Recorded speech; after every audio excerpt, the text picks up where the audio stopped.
The mindset that the Fold5's camera system isn't flagship quality doesn't sit right with me. My goal today is to change your mindset about how you view the camera capabilities of this folding marvel from Samsung. We're going to dive deep into the features of this so you can get the most out of it, or just be straight up convinced that these are more than capable flagship cameras. This device provides you some of the most intricate and flexible camera capabilities of any device you're likely to find on the market right now. Let's go. This video is sponsored by Skillshare. With how big this video is, I needed some help. So I've called in my friend Alex from Alex Gear and Tech to provide his expert opinion on how capable these smartphone cameras actually are. Alex, at this point, is a very, very capable smartphone photographer and videographer in his own right. So there's no better person to help me out with this and show you the camera capabilities in terms of output that this phone actually has. Take it away, Alex. Hey Daniel, thanks so much for having me. Always love talking about my Fold. It's a nice break from the iPhone content right now, right? I've been having such a great time with the Fold. Not gonna lie, I was a little bit unsure to start with, but the quality I've been able to get with the Fold has just been incredible. And funny story, I was kind of forced to use my Fold for 2 weeks as the S23 Ultra was smashed, so this was my only phone for a little while. So I got to really push the boundaries on this bad boy. As you can clearly see here in this 50 megapixel shots, I love this mode because it means, I can really afford not to worry about the framing. There's just so much quality in the image that we can easily frame it later in something like Lightroom. Talking of which, one of my go-to modes is Expert RAW. I always joke in my own reviews, right? That once you go RAW, it's hard to go anywhere else, right? It's hard to use any other modes. Sure, you can take great point and shoot photos using the main camera, but for me, this is the mode that allows us to get really creative with it. If you mess around in the settings, you can save the raw images unedited and then again use Lightroom either on the mobile itself, and I love doing that with the S Pen. Editing here is just a great experience, or later on the desktop or even via DeX, right? Taking advantage of that, more control with your mouse. And something that I really care about even more than photos is video. We're getting very crisp, very stable video as well, and no, we're not getting S23 Ultra quality. That would be irresponsible for me to say it, but out of the Fold, what you can get here is it's more than decent, right? 4K 30 or 60 is great, but I've been able to do even 8K videos on this bad boy, and for the first time on a Foldable, it's like, oh my gosh, I can't believe I'm getting 8K at this quality. But one thing that really surprised me in a way, and it's quite clearly superior even on the Fold, is audio quality. I had to double check actually that I wasn't using like audio from a professional microphone, it's that good. Like the Fold 4, the Fold 5 is gonna be up there with my phone of the year contenders for sure. Thanks again, have a good one, mate. Thank you, Alex. As you can see, the Fold 5 is no slouch. Its cameras are definitely flagship quality from its output, and the new ISP from the Snapdragon 8 Gen 2 for Galaxy definitely takes things a step further than what the Fold 4 was capable of last year. But the thing is, the Fold 5 is more than just the output that you see. It's what this form factor allows you to capture that's different from any other phone you're likely to come across. It's about the way you can capture the moment as much as it is capturing the moment itself. The rest of this video is going to be sectioned off with photos and videos. Let's start first with some settings. Samsung put in a stack of different settings, AI settings in particular, to help you take just the best shot you can without having to really think about it. Some of them you do need to turn on, some of them are already on by default. So if you just go into the settings cog in the camera itself, it'll take you into that settings menu. Absolutely, first thing you should be turning on here is shot suggestions. Shot suggestions will allow the camera to see what you're looking at, decide where the best composition is, and point you in that direction. So absolutely go and turn that on. Scene optimizer, but that is technically on by default. A lot of people say, oh, don't turn this on. I disagree. Scene optimizer is there to basically punch up the photos where it believes it needs to, because the most thing we're doing with these photos is putting them on social media, and most of us edit it before we do anyway. So just leave it on. Grid lines. I think grid lines is great, especially a bit of a keen eye for framing yourself.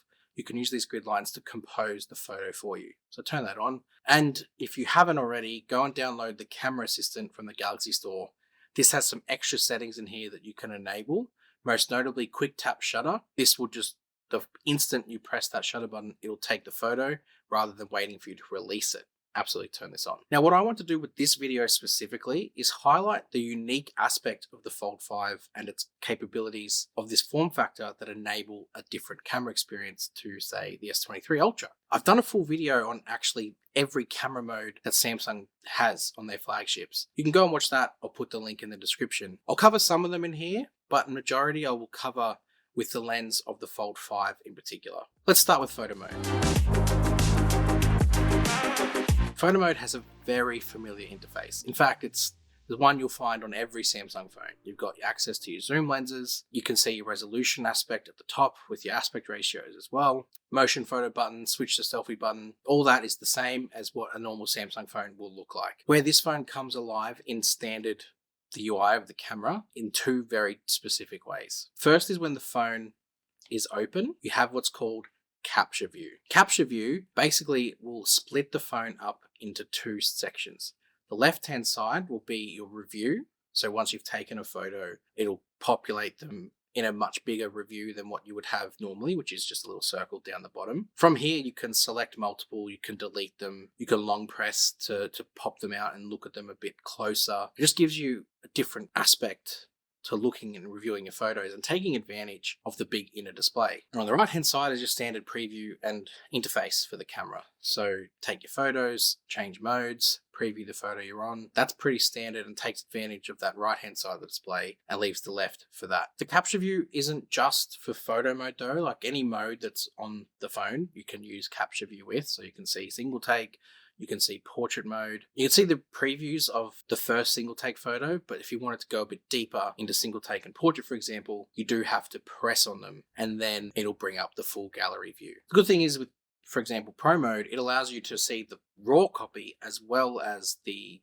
JPEG version. So you can take advantage and see both from that review screen, which I think is kind of neat. The other icon that is on the right of the screen is cover screen preview. What this does, it activates the cover screen at the same time as the inner display is on. You might be wondering what the purpose of this is. There's a couple of different ones that I find quite useful. It's designed so the person who's getting their photo taken can frame their photo up themselves. Particularly if you've got like a fussy partner who likes to sort of frame up their photos, this can really work really well. But for myself, I find it really works with my kids because sometimes they have a bit of trouble focusing when we're trying to take photos of them, and they always want to see the result of the photo before I've taken it, if that makes sense. So turning on cover screen preview, they actually get to see what the photo's going to look like before I take it, holds their attention. I can take the photo and then I can show them back afterwards, but at least it keeps them still and engaged so I can get that photo of them. It's a really great feature for that. While this feature is on, if you rotate it,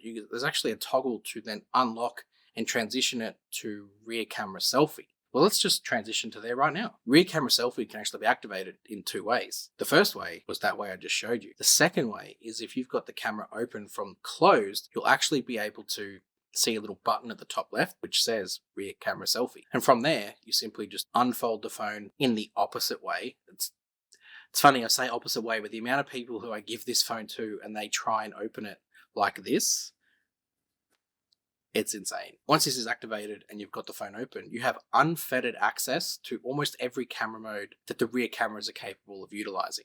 There are a couple of notable exceptions to this. You don't have director's view for obvious reasons. You don't have super slow-mo, no panorama, no food mode. I mean, if you're taking a photo of your face in food mode, why? So you're not likely to be using these ones anyway. The quality difference that these rear cameras can give you in photos is just incredible. Not only that, you also have access to all three cameras. You can take an ultra wide selfie. So if you've got a group photo that you want to take, this is great because you can just fit them all in and have access to the ultra wide camera to do it. The Fold though comes alive with flex mode. Flex mode truly does get appreciated when it comes to video creation, but I'll get to that when we get to the video section of this video. Could say video more. But the ability to just pop the phone down onto a flat surface, fold it halfway, and have a stable, flat tripod experience without having any extra equipment gives me so much confidence. So when I take this phone out, I don't need anything else with me. It's just this and that's it. Like, it's great to give me a unique perspective on something because you can fold it at a 45-degree angle or fold down a little bit longer. It's just got so much, flexibility. I really didn't want to say that word, but I did. It makes things truly incredible when you're using it. It becomes your portable shooting machine. I like that. Flex mode in just every day-to-day situations, it gives you some incredible advantages over a normal phone would. Hands-free photography in particular just means that you can set the phone down, and if you do happen to have the S Pen Pro, which I invested in last time around, it just means I now have that hands-free remote shutter experience, so I can set the phone down, frame myself up with the S Pen, and away I go. But even away from that, just having the ability to set it down on a table when you're out at breakfast, for example, you can frame it up and position it using single take, let the phone sort of record its thing using its AI at the subject you're taking the photo of, and you don't have to do anything. You don't have to hold the phone, you don't have to move it around, just let it sit there. And same with portrait photography. Again, you can frame it up, take the photos, and you get some really nice outputs, as you can see here. But where flex mode can really shine when it comes to photography is to do with pro and expert photography, specifically with pro modes and expert raw. It gives you some great long exposure options, particularly at night. Regular night mode is also enhanced because you get the ability to make it go take photos for longer. Normally with night mode handheld, it limits how long it will take photos for because it's not stable. You get those micro shakes, which do come out in the photos. The AI does its best, but as you can see with these two examples here, the one on the left was night mode handheld, the one on the right was night mode using flex mode. From a distance, you might not think there's much of a difference, but when you crop into them, you can actually see the handheld night mode. You get the little jitters that handheld night mode can give you, but the right-hand side, it's clear because it's been stable the entire time. You can take this further though in Expert RAW. Expert RAW has so many other options now. Not only its astrophotography modes, which can go up to 10 minutes of taking photos of the night sky, but you also have its 30 seconds of exposure that you can manually set. And again, in low light situations, having this phone and a stable surface just to set it up on, no other phone can do this without a tripod. Only the Fold5. Well, it's the Flip 5 too, but the Fold5 has better cameras, so it's going to give you a better output as well. Flex mode is an amazing tool for videos. As someone who's been growing my YouTube channel, having a phone like this to help me shoot my A-roll has been amazing because I don't need a lot of equipment. I can have this flex mode, set it up, and frame myself, and away I go. I'm finally navigating my way through this YouTube journey, and equipment like this helps, but sometimes you need that little bit more. So as I'm learning the ropes and growing myself into this, the journey is being made infinitely easier thanks to today's sponsor, Skillshare. I've just crossed 10,000 subscribers on my YouTube channel at the time of recording this video. So now I'm looking at ways that I can kick on my YouTube career and get started properly with making this a full-time thing. And that was something I hadn't considered when I first started, is making this a full-time career. Now I'm at this point, I can seriously start to consider it. Having access to Skillshare can create this new possibility for me by giving me access to explore and discover ways of learning that suit my needs and ambitions. Right now, I've joined up to 2 classes on Skillshare that align to my learning goals. As I'm still in my YouTube infancy, I joined up to build a creative career. And there's a class in here by Jessie Ladeau, which has ways for me to price my work and negotiate with clients. I've already picked up on things like charging an hourly rate and knowing what my time is worth ahead of negotiating with the people that come to want to work with me. I'm also learning productivity and time management as I have a video schedule with deadlines to meet. A class by Thomas Frank on how to build habits that last is something that I'm starting to implement so I can have consistency with my productivity. I'm getting my learning done, now it's your turn. Whether you're interested in photography, graphic design, music, cooking, business, or marketing, Skillshare has it on offer for you. You could change your workflow, pick up a new habit, achieve a goal by taking advantage of Skillshare's offer to explore their entire library for 1 month for free. The first 1,000 people to use the link in the description can take advantage of this offer. Check it out, and thanks to Skillshare for sponsoring this video. So we've covered photos, let's roll right on into videos. Let's just pick up where we left off and start straight into flex mode. Flex mode with videos is just the most convenient way to take video content wherever you go. The reason I really love it is, one, it's just a set and forget. Pop it down on the surface. Let's say, for example, again, you're out at breakfast and your kids are doing something great and you want to capture it. You don't have to be holding the camera and sort of shoving it in their face. It can be a bit more inconspicuous and sort of leave it sitting there propped up in their direction and let the phone do the work. And you can just sit there and sort of sip on your coffee. It's incredible. The thing that I really like with Flex Mode 2, and I forgot to cover this in photos, is the interface changes. It kind of turns into that interface that we looked at before when the fold is completely unfolded. You know, it splits up the top half for your preview, bottom half for review and controls. It's a really neat way of bringing everything organized and giving you the toggles down the bottom without interfering with the view that you're trying to frame up. The thing is, like I said, the set and forget, there's even an extra feature that can go the step further with this. Because of the Fold's auto framing feature, you can turn this on while you're in flex mode, and you don't need to have a tripod to make this stable, because the way this works is basically it will use the ultra wide camera and sort of follow you around and use some AI to focus on the people.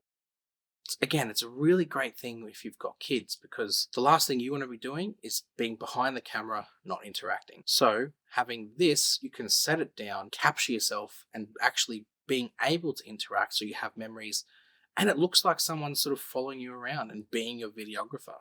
It's really great, as you can see here, and me sort of running around in the backyard with my daughter.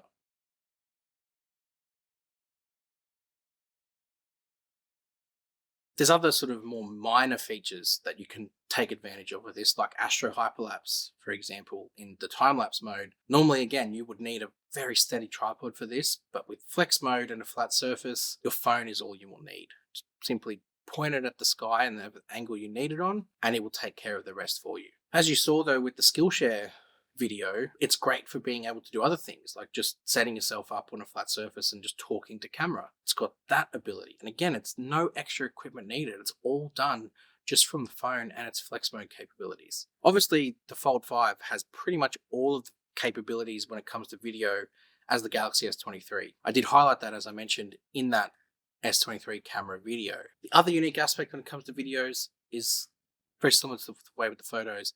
It's rear camera videos. Like you can activate it for the photos, you just the same way you activate it for the videos. Open it up and you have all the video modes that you might need down the bottom. I enjoy thoroughly having the front display as a preview whilst I'm recording, and it's higher quality. Absolutely a better quality of video. One, you have access to more zoom cameras, ultra wide 1x and 3x, but you got better stabilization, better HDR. It's just all around a better experience, and it's just really fun to use. Like, you can see the portrait video quality, and it's not much to do. You just have the phone open and look at it. Easy. It's actually a little quirk I noticed using rear camera selfie is if you use gesture navigation to exit out of the camera, you can have the phone controlled, unfolded, but on the front screen. You won't ever want to do this. It's just, I find it cool that they kind of didn't stop you from doing it. To be honest, I found it an epic experience using the camera system on the Fold 5. I really don't buy into that narrative that these aren't flagship, because whilst the sensors might not be the same as the S23 Ultra, you're not paying more for better cameras, you're paying more for a different experience. The flex mode, the rear camera capabilities when it's in selfie rear camera mode, that is something no other phone is going to give you. That is why I believe it's up there when it comes to a flagship experience. That wraps us up for this week. Again, thank you for dropping by, and thank you for being a part of the 10,000 subscriber community that I have created. So exciting to see lots of Samsung fans coming together and appreciating what these phones can do. So if you're new to the channel, please make sure you subscribe, because there's going to be a lot more from me to come. I'm not stopping. Like this video as well. Come follow me between now and my next video on Twitter and Instagram, and I'll see you next time. You!